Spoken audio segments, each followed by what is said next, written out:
topografi dan hujan lebat. Kalau dilihat kebun yang ditunjukkan di sini, tiga-tiganya adalah tanah rata, longkang bertakung air, ataupun banjir melintas, pokok menjadi lemas. Akar akan jadi reput. Antara faktornya ialah ketepuan air yang tinggi di dalam tanah. Dia akan menyebabkan liang-liang tanah dipenuhi dengan air.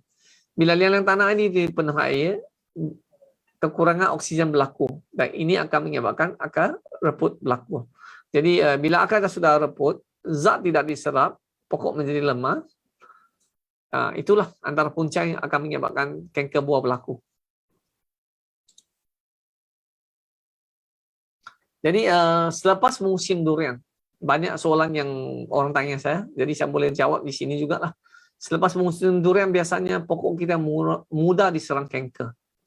Kenapa dia mudah diserang kanker? Antaranya pokok selepas berbuah, banyak kan, pokok menjadi lemah sebab zat sudah dikeluarkan ataupun sudah diserap oleh buah. Jadi apa yang kita perlu buat ialah kalau kita tengok akar kalau sihat biasanya sepatutnya putih. Ini akar sihat. Ini adalah akar yang busuk ataupun akar yang kurang sihat ataupun yang sudah mati.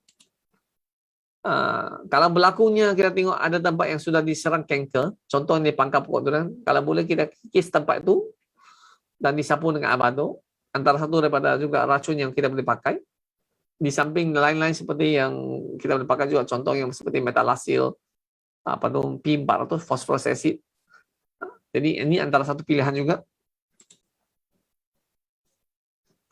Biasanya kalau kita nak buat rawatan ni selepas pokok musim ni, apa yang saya buat sendiri ialah, ataupun saya cadangkan ataupun sebagai satu rujukan atau panduan, kita boleh menggunakan 1 liter nanoka ataupun nanokalsium secair dicampur dengan 20 liter air, disembur di sekeliling akar.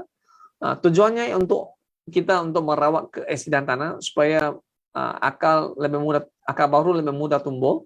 Selepas 3 hari kita gunakan 200 ml P400, campur dengan 50 gram abado, campur dengan 20 liter air, sembur di sekeliling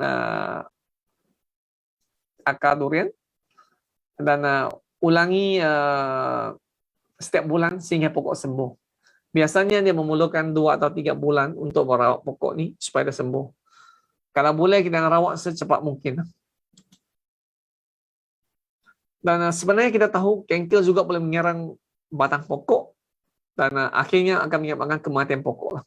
Contohnya tengok pokok yang dah tanam puluh tahun, disebabkan kita tengok kebanyakan pokok yang mati, biasanya lah kita tengok ialah di kawasan tanah rata. Kalau kita buat busuk, kalau air tidak bertakung, kita dapat mengelakkan masalah pokok mati. Jadi tuan-tuan dan puan-puan, sebenarnya buat busuk ni kebaikannya sangat ketara. Kalau kita buat busuk yang cukup tinggi, kita akan menghargai apa yang kita buat nanti ialah kematian pokok kita dapat dikurangkan sehingga minimum. Jadi kalau kita tidak buat rawatan awal, pokok kita mati.